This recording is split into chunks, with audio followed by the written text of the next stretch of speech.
तो आगे बढ़ते हैं और बात करते हैं बाबा रामपाल की। तो कई दिनों की घेराबंदी और 45,000 जवानों की ताकत लगाने भिड़ाने के बाद गिरफ्त में आए बाबा रामपाल के सतलोक आश्रम में पुलिस का सर्च अभियान शुक्रवार को भी जारी रहेगा।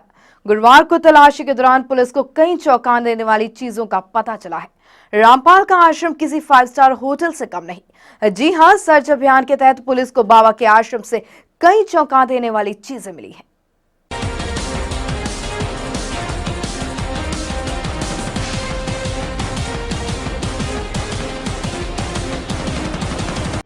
रामपाल के आश्रम से मिली चौंका देने वाली चीजें। आश्रम से हथियारों सहित ग्रेनेड किया गया बरामद। 5 स्टार जैसा है रामपाल का आश्रम। आश्रम में मिला स्विमिंग पूल, एलईडी टीवी। खुद सिंहासन पर बैठता था रामपाल। लिफ्ट से मंच पर होता था प्रकट। रामपाल के कमरे से मिला 5 लाख की कीमत वाला मसाजर। महिलाओं के टॉयलेट में सीसीटीवी कैमरे लगे मिले। इसके अलावा और अश्लील सामान भी हुआ बरामद। सर्च अभियान के दौरान रामपाल के करीब 500 समर्थकों को गिरफ्तार किया गया है। गिरफ्तार किए गए समर्थकों में करीब 60% राजस्थान से ताल्लुक रखते हैं। वहीं पुलिस ने गुरुवार को शाम तक 65 समर्थकों को जज प्रियंका जैन की अदालत में पेश कर जेल भेज दिया। गुरुवार शाम तक रामपाल के 525 समर्थकों को जेल भेजा जा चुका है। पुलिस के वरिष्ठ अधिकारियों ने बताया कि जेल जाने वाले समर्थक 3 दिसंबर तक जेल में रहेंगे। इसके बाद कोर्ट में मामले की सुनवाई पर इनके संबंध में कोर्ट फैसला लेगी, क्योंकि गिरफ्तार किए गए समर्थकों में अधिकतर रामपाल के निजी कमांडो हैं। इसी बीच रामपाल के आश्रम से पुलिस ने कई चौंका देने वाली चीजें भी बरामद की हैं। राजस्थान से 314, मध्य प्रदेश से 100, यूपी से 52, हरियाणा से 36, नेपाल, हिमाचल प्रदेश, छत्तीसगढ़ और उत्तराखंड के कुछ समर्थक भी शामिल हैं। बताया जा रहा है कि सतलोक आश्रम में सत्संग सुनने आई 5 महिलाओं और 1.5 साल के बच्चे की मौत दम घुटने के कारण हुई थी। एक महिला के शव पर चोट के निशान पाए गए हैं, जिसकी वजह से आश्रम में भगदड़ मचना बताई गई है। अग्रोहा मेडिकल कॉलेज में इन सभी के शवों के पोस्टमार्टम के बाद डॉक्टरों ने इसकी पुष्टि की है।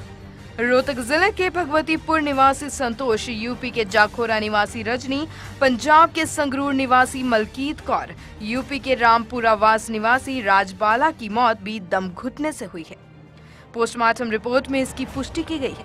लखपत कॉलोनी दिल्ली निवासी सरिता की टांग पर चोट का निशान है। पोस्टमार्टम रिपोर्ट के मुताबिक भगदड़ में गिरने से चोट लगने और दम घुटने से उसकी मौत की वजह बताई गई है। पुलिस ने सभी का विसरा जांच के लिए लैब में भी भेज दिया है। पोस्टमार्टम के बाद सभी शव परिजनों को सौंप दिए गए हैं। वे शवों को लेकर जा चुके हैं। पुलिस ने पोस्टमार्टम रिपोर्ट के मुताबिक संत रामपाल, उसके भाई महेंद्र सहित अन्य अनुयायियों के खिलाफ मामला दर्ज कर लिया है। दर्जनों अनुयायियों को आरोपों के आधार पर गिरफ्तार कर जेल भेज दिया गया। Bureau report, living India news. तकरीबन 10 दिन तक पुलिस को छकाता रहा देशद्रोही रामपाल अब जेल में है। हाईकोर्ट में पेशी के बाद उसे हिसार कोर्ट में पेश किया गया था, जहां से उसे 5 दिन की न्यायिक हिरासत में भेज दिया गया।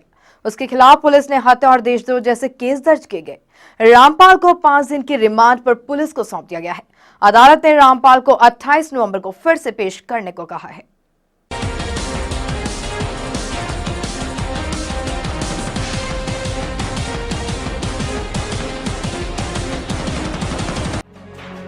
देर रात करीब 10:15 बजे हिसार की मुख्य न्यायिक दंडाधिकारी प्रियंका जैन की अदालत ने सतलोक आश्रम के संचालक रामपाल को 5 दिन के रिमांड पर पुलिस को सौंप दिया। हालांकि पुलिस ने 7 दिन का रिमांड मांगा था। इसके अलावा रामपाल के 9 सहयोगियों को 3 दिन के पुलिस रिमांड पर भेज दिया गया। पुलिस ने सतलोक आश्रम में मिले हथियारों और अन्य जानकारी के लिए पूछताछ के आधार पर आरोपियों को रिमांड पर मांगा था।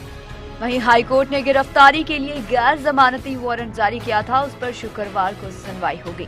इससे पूर्व बरवाला के सतलोक आश्रम से गिरफ्तार रामपाल को पंजाब और हरियाणा हाईकोर्ट में पेश किया गया। वहां से उन्हें 28 नवंबर तक न्यायिक हिरासत में भेज दिया गया।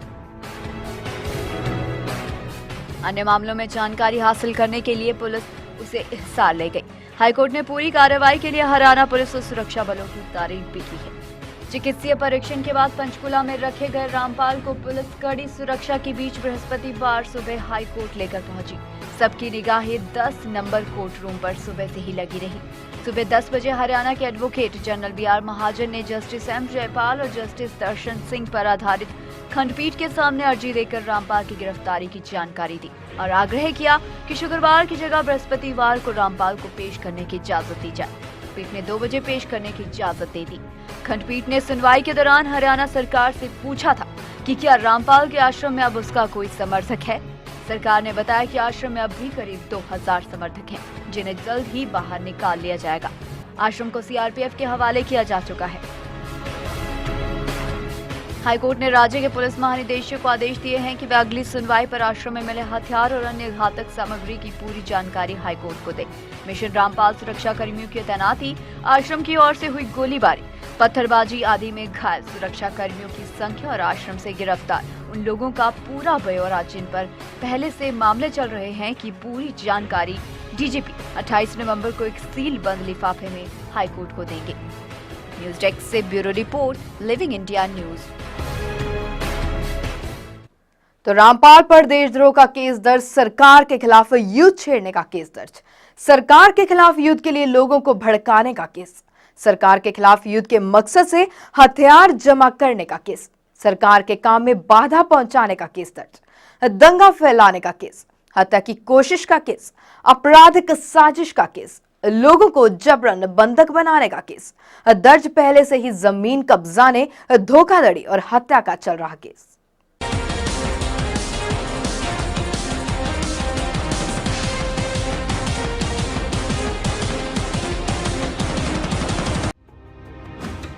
हरियाणा पुलिस ने रामपाल के खिलाफ नए मामले दर्ज किए हैं, जिनमें देशद्रोह का मामला भी शामिल है।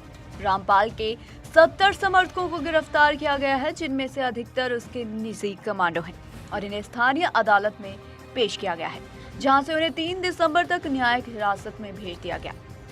जिन लोगों को गिरफ्तार किया गया है उनमें रामपाल का बेटा और मुख्य स्वयंसेवक पुरुषोत्तम दास शामिल हैं, जो उसका रिश्तेदार है। आश्रम में फंसे महिलाओं, बच्चों और बूढ़ों सहित 10,000 से ज्यादा समर्थक अपने हाथ उठाए हुए बाहर निकले, जो शांति का संकेत था।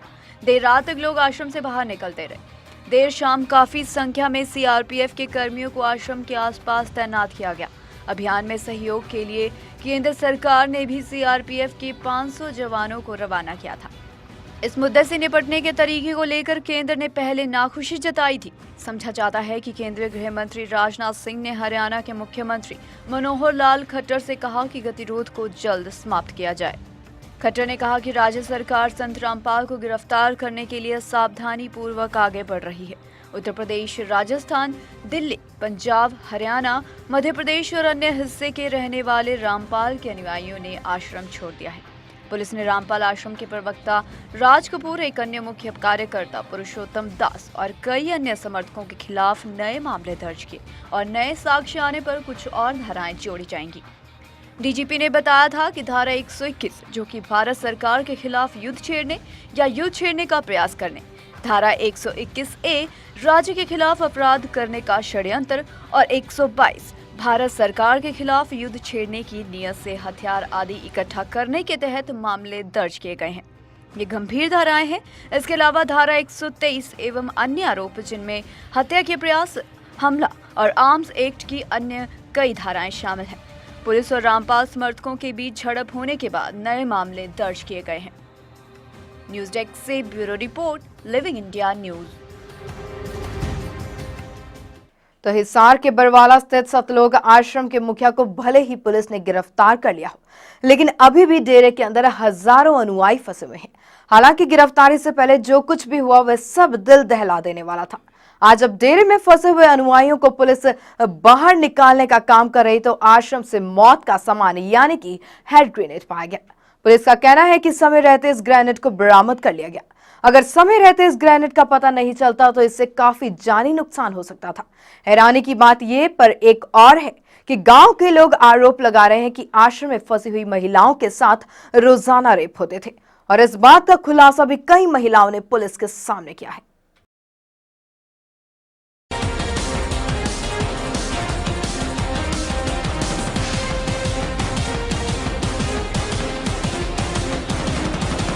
संत नहीं कहते जी, हम तो एक पाखंडी बाबा है, मतलब धोखेबाज है, ये पब्लिक को गुमराह कर रहा है, बलात्कारी भी है और ये मतलब पता नहीं क्या क्या जी सर। वो तो पब्लिक को, पूरे प्रशासन को, जनता को, सबको पता है जी। आप क्या चाहते हो, किस तरह की? हम ये चाहते हैं कि जो प्रशासन है उसको पूरी तरह कब्जे में ले, और जो हाई कोर्ट के जज है, जो माननीय सुप्रीम कोर्ट, हाई कोर्ट के जो जज हैं, इन खुद समझ में आके इसका दौरा करें।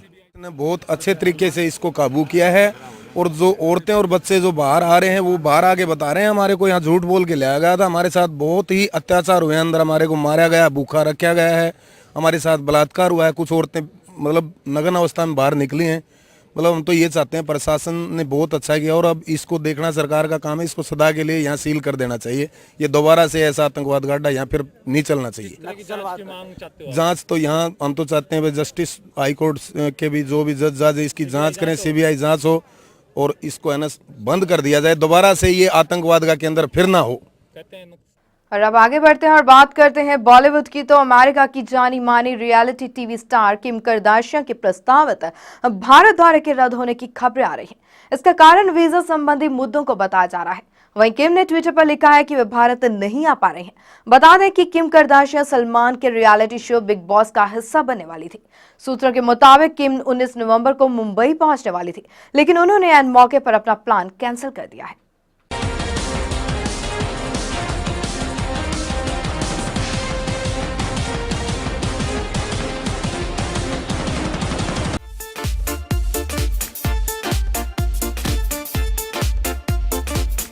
पिछले कई दिनों से हॉलीवुड मॉडल और एक्ट्रेस किम करदाशियां के इंडिया आने की खबरों से मीडिया का बाजार गर्म था।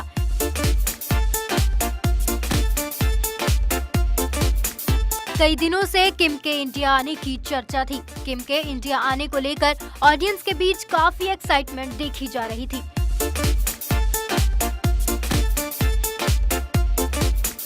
और इंडिया आकर किम ने सलमान खान का controversial reality show big boss का भी हिस्सा बनना था।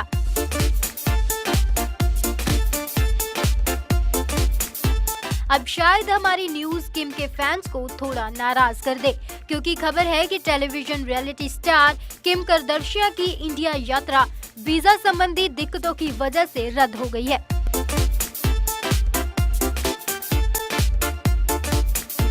एक सूत्र ने कहा कि बदकिस्मती से वीजा संबंधी कुछ दिक्कतों की वजह से किम इंडिया नहीं आ पाएंगी, लेकिन किम की भारत यात्रा रद्द होने की मेन वजह का अभी तक खुलासा नहीं किया गया है।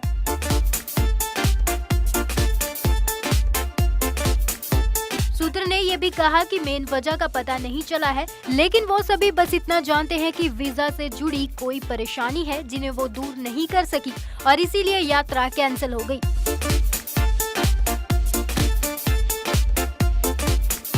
बता दें कि 34 साल की किम को अपने नए परफ्यूम ब्रांड का प्रमोशन करने के लिए इंडिया आना था। वो अपने परफ्यूम के प्रमोशन के लिए वर्ल्ड टूर पर है। इसके साथ ही किम ने बिग बॉस के घर का हिस्सा भी बनना था।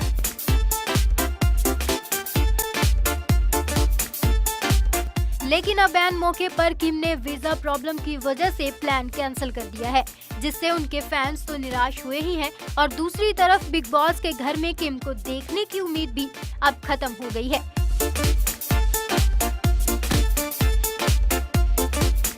खैर चलिए अब देखते हैं कि किम का दोबारा इंडिया आने का प्लान कब और कैसे बनेगा। बड़ी खबर में फिलहाल आज इतना ही। देश प्रदेश की ताजा तरीन खबरों के लिए आप देखते रहे लिविंग इंडिया न्यूज। नमस्कार।